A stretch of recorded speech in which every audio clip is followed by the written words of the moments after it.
کرتے ہیں کہ ابن عباس رضی کی تفسیر ہے اردو ترجمہ بھی ہے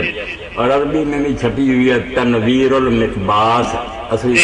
کئی اس کو مقیاس پڑھ لیتے ہیں، مقیاس نہیں یہ مقباس ہے، مقباس قاباسہ سے، ہاں جیسے قاباسہ نہ ہوتا ہے نا موسیٰ علیہ السلام اقتباس کرنا کھینچنا لینا، مقباس تنویر المقباس لفظ یہ ہے، مگر اس کی جو سند ہے نا شروع میں وہ دجالوں سے بھری ہے، جتنے کذاب ہے نا بے ایمان جھوٹی تفسیریں اور حدیثیں گڑنے والے ان کی روایت، اس لیے تفسیر ابن عباس کو کئی عالموں کی تفسیر نہیں مانتا، دجالوں نے گڑی آپ خود ہی بنا کر ان کے نام پر وہ سند ہی پڑھ لیں، کربی اور ابو صالح اور سب دجال اکٹھے ہوئے ان کی طرف منسوب، ان کا ایک نہیں لفظ اس میں بنائی ہوئی بات۔ جی وعلیکم السلام۔ مولانا آپ نے بہت اچھی بات بتائی کہ کبھی کسی بندے کے پاس کپڑے پورے بھی ہوں پھر بھی اگر راحت و آرام کی خاطر حضرت سیدنا ابو ہریرہ رضی اللہ عنہ ہو رہی تو انہوں نے جب مسئلہ کسی نے پوچھا کہ ایک کیا پڑھیں گے نماز پھر چادر نیچے، تو انہوں نے پوچھا کہ تم ابو ہریرہ کو جانتے ہو؟ انہوں نے کہا آپ ہی صحابی رسول ہیں، تو فرمایا پھر یاد رکھ ابو ہریرہ کئی مرتبہ ایک ہی تہبند میں نماز پڑھتا ہے جبکہ اس کے کپڑے اس کے پاس پڑے ہوتے ہیں، یہ موطا امام مالک میں دیکھیں، اس لیے اللہ نے بڑا احسان فرمایا، رسول اللہ نے مہربانی پھر مرد کے لیے کہا ناف سے گھٹنوں تک چھپا لو، اس کے علاوہ اگر پہنتے ہو تمہاری مرضی نہ پہنو تو کوئی حرج نہیں۔ حضرت عمر رضی اللہ کے زمانے میں اسی طرح تشدد شروع ہوا کہ ابن مسعود رضی اللہ عنہ کا 2 کپڑوں میں نماز پڑھنی تھی، یہ تیسرے کی بحث کبھی ہوئی نہیں ہے، لوگوں نے اپنی طرف سے سر کا مسئلہ گھڑ لیا، سر کی کوئی بات نہیں، نہ ٹوپی نہ پگڑی لفظ ہی نہیں دی، 2 کی بات ہوئی کہ آیا تہبند اور قمیص بھی ہونی چاہیے صرف تہبند، تو حضرت ابی ابن کعب کا ایک تہبند میں نماز کافی ہے قیامت تک بے شک کپڑے، حضرت ابن مسعود نے کہا اس وقت کپڑوں کی تنگی تھی، اب اگر کپڑے میسر ہیں تو 2 کپڑے تو ہونے چاہیے، ایک تہبند ایک قمیص یا اوپر چادر۔ تو حضرت عمر رضی اللہ عنہ جب سنا تو انہوں نے کہا تم اصحاب رسول اختلاف کرنے لگے ہو، بعض والوں کو دین کا کیا پتہ چلے، میں حل کرتا ہوں، ممبر پر چڑھ جائے، انہوں نے کہا مسئلہ تو سچا جو ہے نا ابی کا، قیامت تک ایک کپڑے میں نماز درست ہے بغیر کسی قرات کے، باقی جو ابن مسعود کہہ رہا بہتر ہے 2 کو کپڑے پہنے اس کی مرضی، دین نہیں بدل سکتا، ایک کپڑے میں نماز قیامت تک، یہ حضرت عمر رضی اللہ عنہ نے سنایا کہ دین میں تو دبا نہیں کر سکتے، کپڑے مل گئے یہ نہیں مل گئے،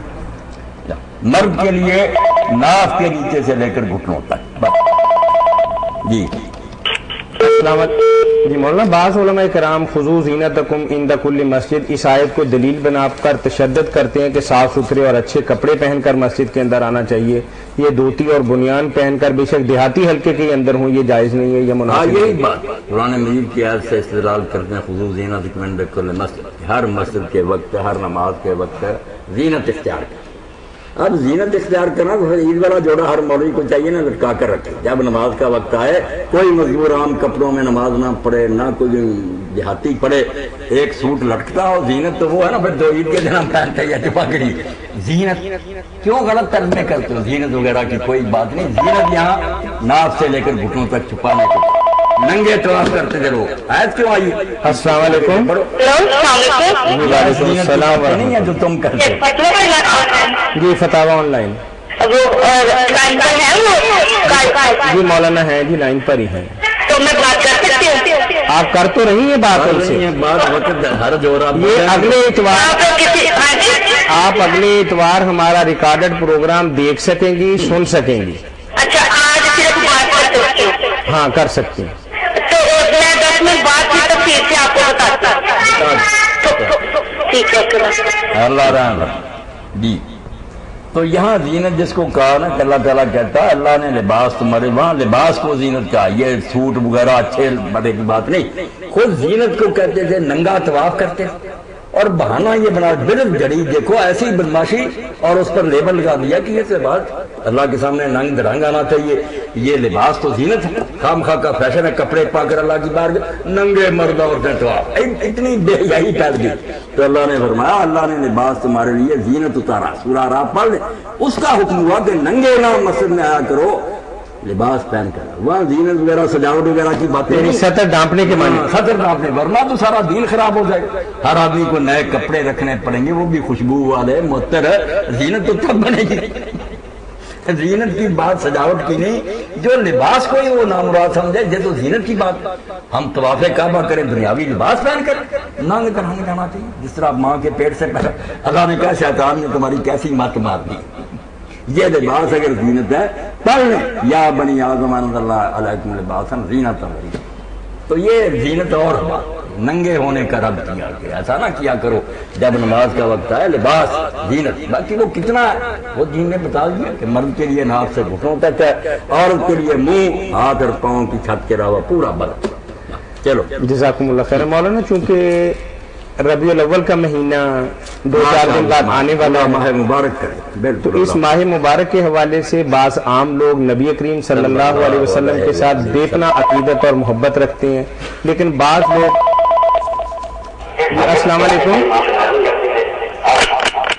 السلام علیکم، وعلیکم السلام جی بھائی، ہیلو جی جی جی، میں نے عالم اللہ صاحب کا نمبر لیا تھا، مجھے ایک مسئلے کے بارے میں پوچھنا تھا آپ سے۔ جی فرمائیے بھائی۔ ہمارے گھر کا یہ پرابلم ہے، جی جی وہ ڈائیورس کے بارے میں۔ جی جی فرمائیے۔ ہمارے ایک عزیز ہے، اس نے اپنی بیوی کو زبردستی بیوی لڑکی والوں نے طلاق لے لی اس سے۔ اچھا، یعنی سسرال والوں نے جبر کیا اپنے داماد پر کہ ہماری بیٹی کو طلاق دے دو۔ جی بالکل جی جی تو وہ اب اس کو تقریباً 6-7 ماہ ہو چکے ہیں، جی جی تو وہ اس کے لیے کوئی رجوع کا فیصلہ بن سکتا ہے، صلاح ہو سکتی ہے؟ نہیں، اب وہ سسرال والے راضی ہیں یا پھر وہی کیفیت ہے؟ نہیں، اب وہ سسرال والے بھی صلاح کرنا چاہتے ہیں۔ تو اس کے لیے حل ہے، آپ ہمارے ادارے میں تشریف لے آئیں، مولانا تحریری فتویٰ دے دیں گے۔ تو وہ یہ ایسا تو نہیں ہے کہ وہ 7-8 ماہ گزر چکے ہیں اور 3 طلاقیں ہو چکی ہیں اور لڑکے نے منہ سے نکال دیا، لکھ کے بھی دے دی ہے؟ فکر رہے ہیں، بہت پرانی بات ہے کہ پچھلے سال ہمارے پاس ایک صاحب آئے تھے، ان کا کیس ہائی کورٹ کے اندر تھا، اچھا اور ان کے بھی سسرال والوں نے جبرن اس سے طلاق لی تھی، یہاں بولی کی جگہ تھے کہ شاید صاحب تھے، اچھا وہ ہمارا فتویٰ لے کے گئے تھے، ہم نے ایک کتاب کی فوٹو سٹیٹ کروا کے بھی ان کے آئمہ کے اقوال ان کو دیے تھے، اور الحمدللہ ان کا مسئلہ حل ہو گیا تھا۔ اچھا، تو یہ مطلب یہ ممکن ہے آپ کو سمجھنا کہ یہ فقہ کے لیے آتے ہیں، نہیں بننا فقہ کے حساب سے ہی جواب دیں گے انشاءاللہ العزیز، آپ کو کتاب کی فوٹو سٹیٹ بھی کروا دیں گے۔ تو یہ آپ کا ادارہ کہاں ہے؟ آپ نے دین کی روشنی، اسی پہ ہمارا ایڈریس لکھا ہوا ہے جہاں آپ نے ہمارا ٹیلی فون نمبر لیا ہے۔ نہیں، ابھی وہ گلیکسی کے ایڈریس آپ بتا دیں۔ ہم ستیانہ روڈ پہ میکڈونلڈ سے تھوڑا سا آگے مین ستیانہ روڈ پہ ہی بیٹھتے ہیں جی۔ میں سجاوڑ پہ تو کیا نام کیا ہے ادارے کا؟ مرکز الحرمین الاسلامی نام ہے جی ہمارے ادارے کا، میکڈونلڈ سے صرف 2 ایکڑ کے فاصلے پر ہے جی، مرکز الحرمین الاسلامی۔ الحرمین الاسلامی۔ جی جی، آ جائیں، آپ سوال لکھ کے لائیے گا، پھر انشاءاللہ العزیز مولانا آپ کو لکھ کے جواب دے دیں گے۔ 100 طلاق بھی دے دی ہوگی تو کوئی بات نہیں، چلے بہت شکریہ۔ ایسا تنگ نہیں، راستے کھلے، بالکل آ جائے۔ اگر صلاح مولانا ربیع الاول کے حوالے سے ہمارا سوال یہ تھا کہ بعض لوگ سمجھتے ہیں کہ نعتیں سن لینا، نعتیں پڑھوا لینا اور اپنے گھر کے اندر کچھ اس طرح کا اجتماع کروا لینا، یہی نبی کریم صلی اللہ علیہ وسلم کا اسوہ مبارکہ ہے۔ تو بھائی کا سوال یہ ہے کہ اس ماہ مبارک کے اندر کوئی خاص عمل جو اللہ کے نبی صلی اللہ علیہ وسلم نے ہمیں بتایا ہو، یا شریعت اسلامی ہماری رہنمائی کرتی ہو تاکہ عام آدمی کو بھی فائدہ ہو جائے، وہ ہمیں بتا دیں۔ یہاں تک اس بات کا تعلق ہے نا کہ رسول کریم علیہ السلام سے محبت اور آپ کے ساتھ عقیدت، یہ تو دین کی جان ہے، یہ تو جتنی ہو اتنی تھوڑی ہے، اس میں تو اضافہ درکار۔ دین مانگتا ہے کہ دل و جان سے ہم اللہ کے رسول سے محبت کریں، آپ کے فدائی ہوں، ہمارا سب کچھ آپ پر قربان۔ 2 چیز آپ کی طرف منسوب ہے، آپ کی پیدائش کا مہینہ ہے، آپ کا شہر ہے، آپ کی مسجد، ہر چیز ہماری نگاہوں میں سب سے زیادہ معلوم۔ یہ تو دین ہے، اس میں تو اختلاف کوئی نہیں۔ باقی دین میں اس مہینے کے لیے کوئی خاص نماز، کوئی نفل، کوئی اور بات نہیں ہے۔ اللہ کے رسول علیہ السلام کا جو طریقہ تھا کہ اللہ کے رسول علیہ السلام ہر سوموار کو روزہ رکھتے تھے اور فرماتے تھے اس دن میں پیدا ہوا، اسی دن مجھے نبوت ملی، اس لیے کوئی روزہ رکھے ہر سوموار کو جو آپ کی پیدائش کا دن ہے۔